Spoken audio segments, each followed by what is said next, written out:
Salut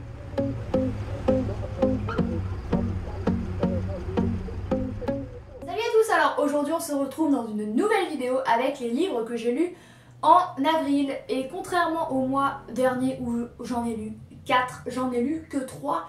Ce mois-ci, je suis actuellement en train d'en finir un, mais vu qu'il n'est pas terminé, je ne peux pas le mettre dans cette vidéo, forcément. Voilà. Le premier livre que j'ai lu, il s'agit de La chimiste de Stephenie Meyer. Donc Stephenie Meyer, c'est la fameuse auteure de Twilight et des âmes vagabondes. Les âmes vagabondes qui est un de mes romans préférés. Du coup, quand j'ai vu qu'elle avait sorti un autre roman, je me suis précipitée dessus pour lire un peu le synopsis et m'intéresser à cette nouveauté. Voilà, et du coup je l'ai pris. Je l'ai pris en occasion chez Gilbert Joseph. Je l'ai payé 14 € au lieu de 22, ce qui n'est pas négligeable. Et j'étais bien contente de ça. J'ai quand même mis un moment à le lire, mais il était vraiment très bien. Donc le pitch, c'est en fait une femme qui est une ancienne chimiste qui travaillait pour une agence secrète américaine qui n'était pas vraiment reconnue en soi. Et en fait, depuis, elle doit se cacher, vivre dans l'anonymat vu qu'elle est recherchée suite à de précédentes affaires dans lesquelles elle travaillait lorsqu'elle était encore dans cette agence. Elle se fait appeler Alex, après Chris, donc on ne sait pas vraiment son vrai prénom. On apprend plus tard qu'elle s'appelle Juliana. Elle change régulièrement donc de nom, de visage, enfin de tout. Et un jour, elle reçoit un mail d'un de ses anciens patrons qui lui dit qu'un homme possède entre ses mains un virus qu'il va développer afin de tuer une partie de l'humanité, donc qu'il faut l'arrêter quoi. Donc elle va se mettre à la recherche de cet homme en question, elle va le capturer, le kidnapper quoi, et le torturer jusqu'à ce qu'elle se rende compte que c'est un fake, ce mail là, et que ce n'est pas la bonne personne qui est en tort, vu que cette personne là en question, Daniel, un professeur, n'a rien à voir avec tout ça, donc heureusement elle va s'en rendre compte. Et après on va les suivre tous les deux ainsi qu'un autre personnage, mais je ne vais pas vous en dire plus, dans leur épopée de découverte de la vérité en fait, et surtout de Alex aka Chris, donc de la fameuse chimiste qui torture ses victimes avec des produits chimiques et des solutions un petit peu voilà quoi. Et ben on va les suivre dans la découverte de la vérité, pourquoi elle a reçu ce mail et pourquoi on l'a manipulé de la sorte. Donc c'est vraiment un thriller assez intéressant avec de l'action, du suspense. Il est quand même assez épais, donc ça montre qu'il y a plein de choses à dire et à découvrir tout au long de ce livre. J'ai vraiment bien aimé, mais honnêtement je n'ai pas été transcendée comme je l'ai été dans Les âmes vagabondes, qui pour le coup n'est pas du tout le même genre de livre, vu qu'il est beaucoup plus dans le fantastique et dans la science-fiction, vu que ce sont des âmes implantées dans des corps humains, donc ce n'est pas du tout dans le réel du tout, alors que là oui c'est totalement un roman ancré dans le réel. Donc je pense que de passer du Twilight où c'est totalement fantastique avec les vampires, les loups-garous, aux âmes vagabondes où c'est encore fantastique, à ça, à un livre totalement réaliste, bah du coup je pense qu'on en attendait plus. Enfin que mes attentes étaient plus élevées vu que c'est une auteure qui nous a quand même transportés, et du coup de la retrouver dans un thriller que pourrait écrire Conley ou Coben ou n'importe quel auteur de thriller, et ben je pense que mes attentes étaient plus hautes. Voilà, c'est tout de même un très bon livre que je vous recommande. Voilà. Ensuite j'ai lu Le Prince de la Brume de Carlos Ruiz Zafón. Vu que le livre choisi par le club lecture de ce mois-ci était un des livres de cet auteur espagnol là, sauf que je l'avais déjà lu. Du coup je me suis dit je ne vais pas le relire, surtout que je l'ai dans ma bibliothèque. C'est complètement stupide. Donc je suis allée sur le site de la FNAC, j'ai vu un peu les livres que je n'avais pas de l'auteur, et j'ai commandé celui-ci et un autre que je vous montrerai juste après, qui font tous les deux partie du cycle de la brume. C'est un espèce de cycle composé de 3 livres qui restent un peu dans la même veine. Des livres vraiment fantastiques avec... fantastique, clairement. Ce n'est pas du tout du réalisme au niveau du style, contrairement à ce livre-ci.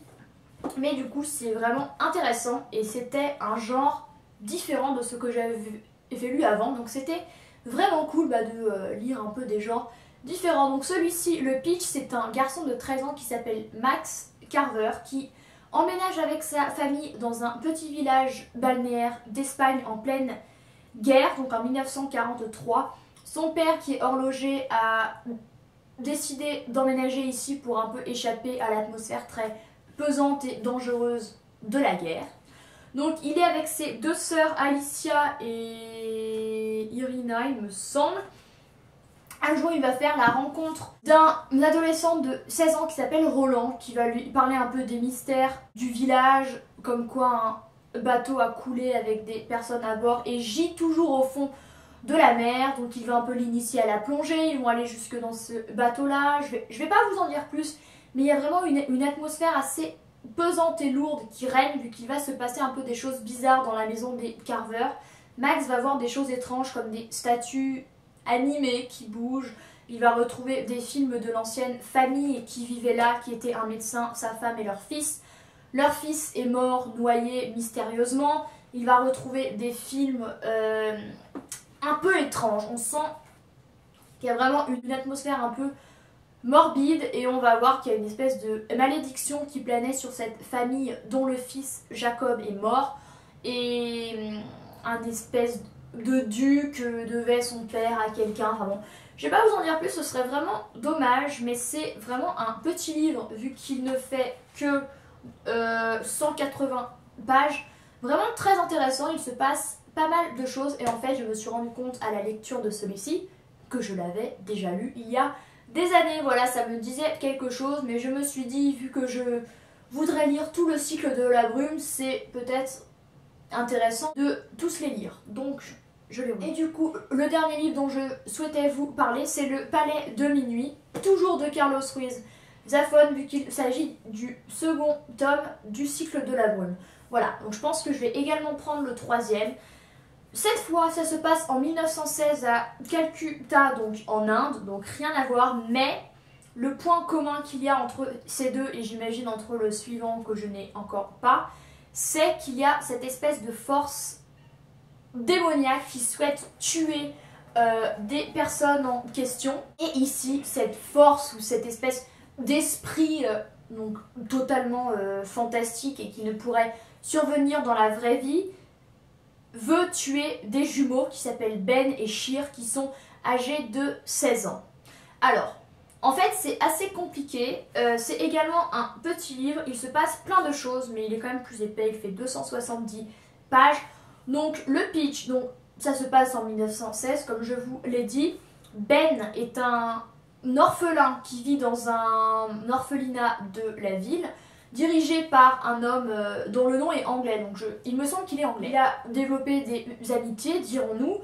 Et avec eux, ils sont 6 il me semble, ils ont créé la Showbar Society, donc c'est une société secrète dans laquelle ils ont juré de s'entraider les uns les autres et de partager les connaissances avec les autres pour qu'une fois adultes, ils soient complètement armés pour affronter le monde. Voilà. Sauf que le truc, c'est que Ben a été amené dans cet orphelinat par une vieille femme qui était sa grand-mère.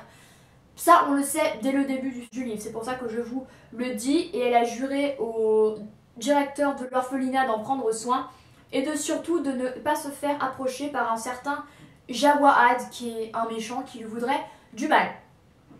Ben a donc une sœur jumelle dont il ignore totalement l'existence jusqu'à un certain soir où celle-ci va venir avec sa grand-mère à l'orphelinat. Donc elle s'appelle Sheer.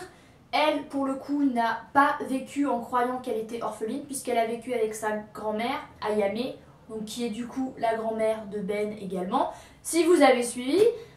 Et elle ignorait totalement qu'elle avait un frère aussi. Elle pense que, ses parents sont morts, elle le sait pertinemment. Et un jour, ils vont se retrouver tous les deux. La grand-mère va leur avouer la vérité sur leur histoire, et tout le livre, ça va être ses 7 amis, donc Ben, Sheer et leurs 5 amis, les amis de la Showbar Society, qui vont en fait essayer de comprendre pourquoi ces jumeaux sont menacés par une force démoniaque, vu que le fameux Jawahad veut s'en prendre aux jumeaux et aux 16 ans de Ben voulait le tuer, ainsi que sa sœur. Et en fait, le truc, c'est que dans cet orphelinat, aux 16 ans des enfants, ils sont relâchés dans la nature, donc dans la vraie vie, et là, débrouille-toi si tu peux. Donc c'est pour ça qu'en fait, c'est un peu la Deadline, les 16 ans. On va les suivre dans toute cette espèce de compréhension du mystère. Je vais pas vous en dire plus, mais encore une fois, c'est très fantastique. On assiste à des événements complètement dingues. Le Calcutta est très intéressant, je trouve, à découvrir dans ce livre. Il nous amène bien dans cette atmosphère. J'ai vraiment adoré le style de l'auteur, qui pour le coup, le cycle de la brume, et je l'ai lu sur internet, était vraiment un cycle, ouais, vraiment fantastique, un peu onirique, mais dans le mauvais sens, et vraiment avec des connotations de style qui n'ont rien à voir, qui sont totalement fictifs, quoi. Et j'ai vraiment beaucoup aimé, du coup je vais me prendre le 3e.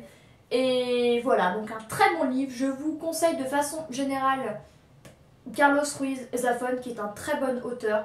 Et j'ai déjà lu plusieurs de ses livres et j'ai vraiment très accroché. Ça en est tout pour ce mois-ci. J'espère que je vais lire un peu plus le mois suivant pour vous retrouver avec une vidéo un peu fournie. J'espère que ces lectures vous donneront envie d'en lire. Surtout, n'hésitez pas à partager aux commentaires vos impressions si vous avez lu ces livres ou si ça vous a donné des envies de lecture. Voilà. N'hésitez pas à mettre un pouce en l'air bien sûr si la vidéo vous a plu afin de m'encourager à refaire ce genre de vidéo et me montrer que vous aimez ça, à vous abonner à ma chaîne. Je publie toujours une vidéo ou même 2 par semaine. Et moi je vous retrouve la semaine prochaine. Salut à tous!